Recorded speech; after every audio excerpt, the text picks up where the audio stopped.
और ब्रेक के बाद दतिया के दिलचस्प उपचुनाव का जनादेश क्या रहने वाला है, इस पर तो आगे हम चर्चा करेंगे ही। साथ ही साथ इस वक्त की एक बड़ी खबर से शुरुआत करेंगे। दतिया उपचुनाव से जुड़ी एक बड़ी खबर। दतिया उपचुनाव का पहला रुझान सामने आ चुका और घनश्याम सिंह को 3,367 वोट मिले हैं।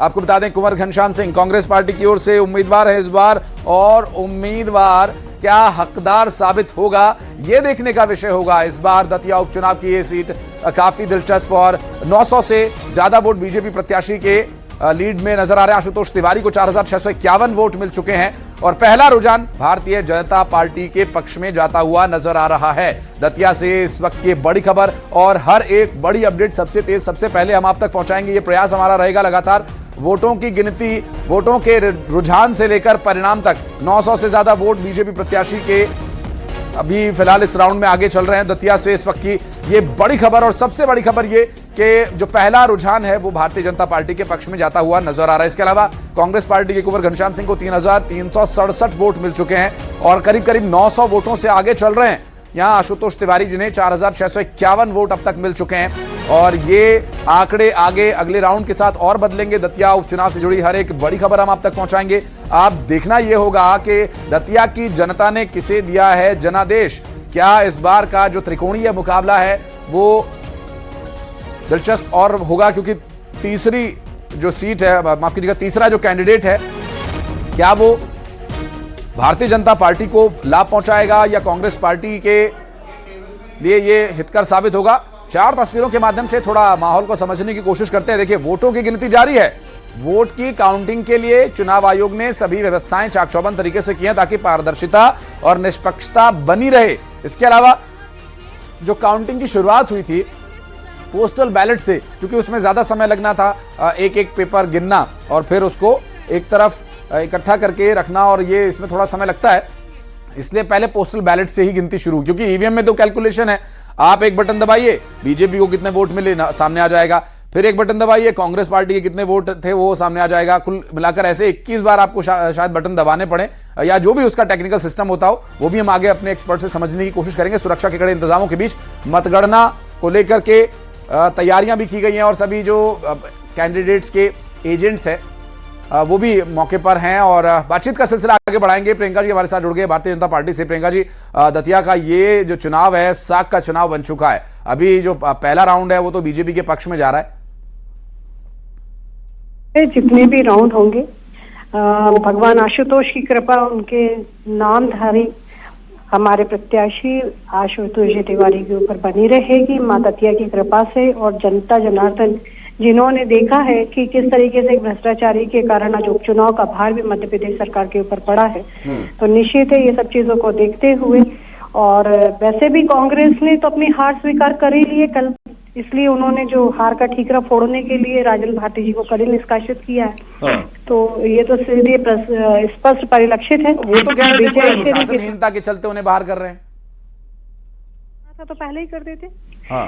आज लास्ट डे इलेक्ट मतलब कल काउंटिंग होना है और आज लास्ट नाइट आप बिल्कुल किसी को निष्कासित करते, तो अगर ये अनुशासनहीनता थी तो पहले ही कर देना चाहिए था। पहले भी लोगों ने स्पष्ट किया था, उनके भाषण जो है वो तो जिस दिन टिकट डिस्ट्रीब्यूशन हुआ था उस दिन से इलेक्शन का चालू हो गया था। उन्होंने जो शब्द बोले हैं पार्टी की जो कार्यप्रणाली उसको लेकर के सदैव वो सवाल खड़े करते रहे, लेकिन इतने दिन तक रजीतू पटवारी जी किसका इंतजार कर रहे थे। सीधी सी बात है, स्पष्ट हो रहा है कि जब दिख रहा है कि आज हम चुनाव हारने वाले हैं तो बलि का बकरा जिसे बनाना था उन्हें बना दिया, और जो पिक्चर रिलीज होने से पहले जो ट्रेलर रिलीज करना था वो उन्होंने कर दिया।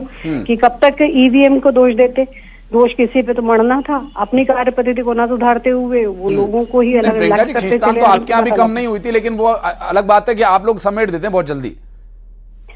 तो यही तो संगठन की खूबी होती है। अगर वरिष्ठ नेतृत्व बैठ रहा है, सब रहा है, समस्याओं को सुन रहा है और समाधान की ओर अग्रसर है, यही वरिष्ठ नेतृत्व का कार्य होता है। अगर कोई बड़ा परिवार है तो वरिष्ठ जन यही करते हैं। तो अगर ये पद्धति हमारे परिवार में चल रही है तो इसके लिए हमें गर्व है। अपने मत हो सकते हैं परंतु मतों से ऊपर, मतभेद से ऊपर अगर पार्टी को अगर कार्यकर्ता रखता है तो यही विशेषता भारतीय जनता पार्टी को विजयश्री दिलाती है। और स्वाभाविक है, चूंकि अभी पोस्टल पेपर्स की गिनती और पहले राउंड की काउंटिंग होने के बाद करीब करीब 900 वोटों का लीड लिए हुए हैं आशुतोष तिवारी। लेकिन प्रियंका जी, चूंकि अभी एक और थोड़ा राउंड दूसरा काउंटिंग में है। इस बीच एक मैं अपने दर्शकों के उन कार्यकर्ताओं के लिहाज से वो प्रश्न पूछना चाहूंगा, आपके कार्यालय में क्या बन रहा है? लड्डू बनवा रहे हैं आप लोग, पोहा जलेबी बनवा रहे हैं, सेलिब्रेशन कैसे होगा?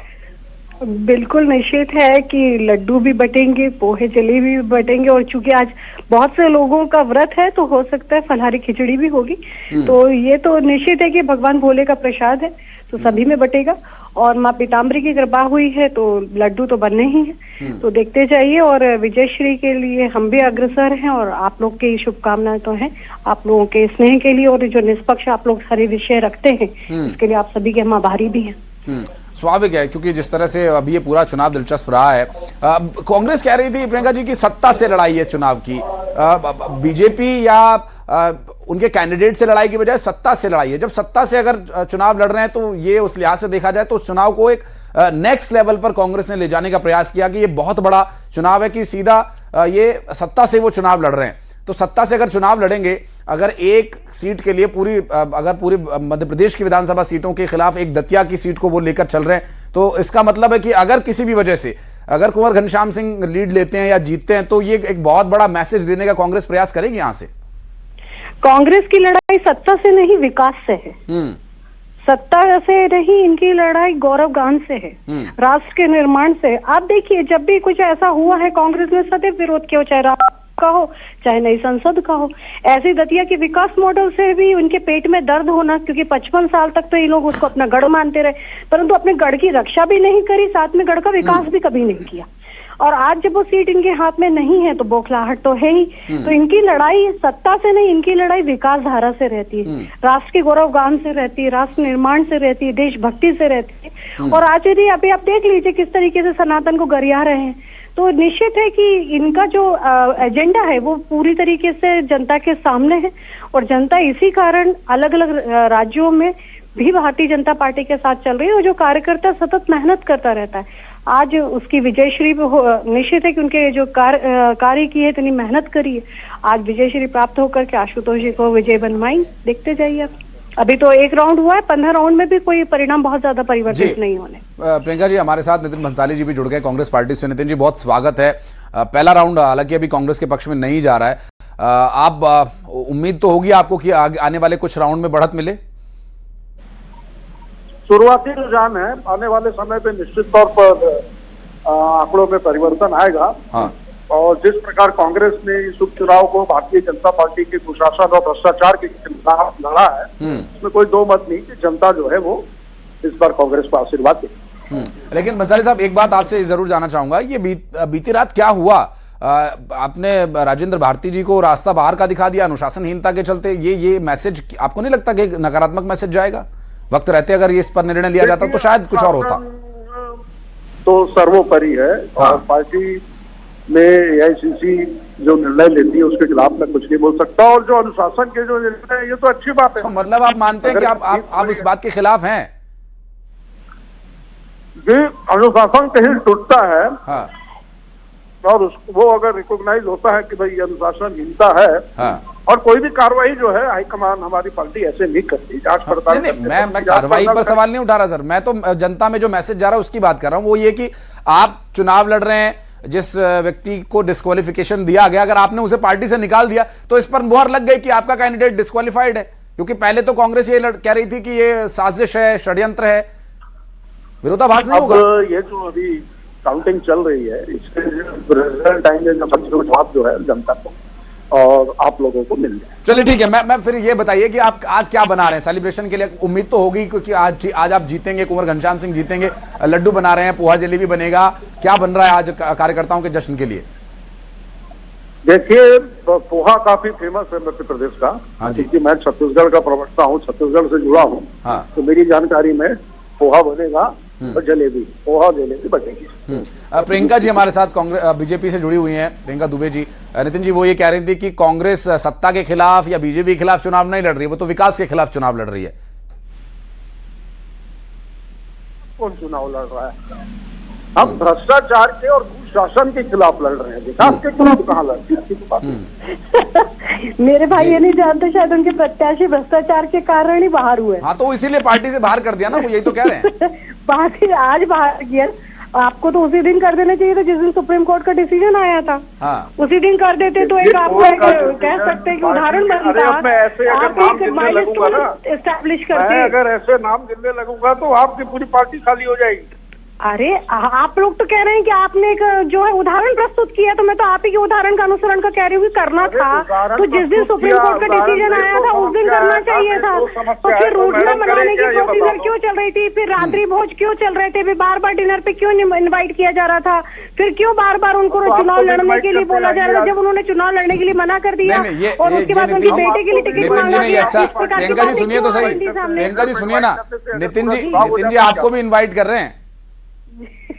नहीं, हम लोगों को वैसे भी देशद्रोहियों की रोटी नहीं खानी है। हमारा नमक हमारे नहीं, देश अरे के प्रति प्रियंका जी बहुत ऐसे समर्पित है। आप थोड़ा सा पूरे देश में मैं प्रियंका जी मैं रिक्वेस्ट करूंगा आप थोड़ा सा जिम्मेदारी से बात करें। 2 लोग मारे गए। बिल्कुल जिम्मेदारी से मैं बात कर रही हूँ। बताइए, जो लोग चीन के लिए बात करते हैं वो आप देशद्रोह जैसा गंभीर आरोप लगा रही हैं। बिल्कुल लगा रहे हैं, बिल्कुल गद्दार कह रही हूँ मैं तो राहुल गांधी को, इनकी पीढ़ियों को। मैं तो कह रही हूँ गद्दार। जो लोग शिमला समझौता करके देश का हिस्सा मान देते हैं उनको देशद्रोही नहीं कह सकते हैं। इनको हरा ही हरा दिख रहा है के तौर पे भारत का विभाजन करके एक हमारा शत्रु देश पैदा कर देते हैं, उनको देशद्रोही अरे आप कहेंगे। लोगों ने तो जो चीन के निर्वाचित पक्ष में बात करते हैं, चयन उनको की हुई देशद्रोही सरकारों को कहेंगे। अपने जो प्रलोभन के लिए लोग लाभ के लिए गिरा दिया। भ्रष्टाचारी जितने हैं जिनके ऊपर करोड़ों अरबों रुपए के भ्रष्टाचार के आरोप थे वो सारे तो आपकी पार्टी में हैं, शीर्ष पदों पर बैठे हैं। उस बारे में भी कुछ कह दीजिए। भ्रष्टाचार की बात आप तब करिए। बताइए हेमंत बिस्व शर्मा कौन है? बताइए आपका वो मुख्यमंत्री जो है बंगाल का वो कौन है? बताइए प्रफुल्ल भाई पटेल कौन है? बताइए एक नाथ शिंदे कौन है? ये सारे करोड़ों रुपए के भ्रष्टाचार के आरोपी आप लोगों ने ले लिए अपनी पार्टी में। और नितिन जी आपसे मैं ये भी नहीं पूछ सकता कि राजेंद्र भारती कौन है। आप कहेंगे कि वो तो कोई भी हो, क्योंकि अब तो कैंडिडेट रह नहीं गए, ना पार्टी के कार्यकर्ता ना नेता रह गए, पार्टी से उन्हें आपने बाहर निकाल दिया। लेकिन नितिन साहब, प्रियंका जी आ रहा हूं आपके पास। नितिन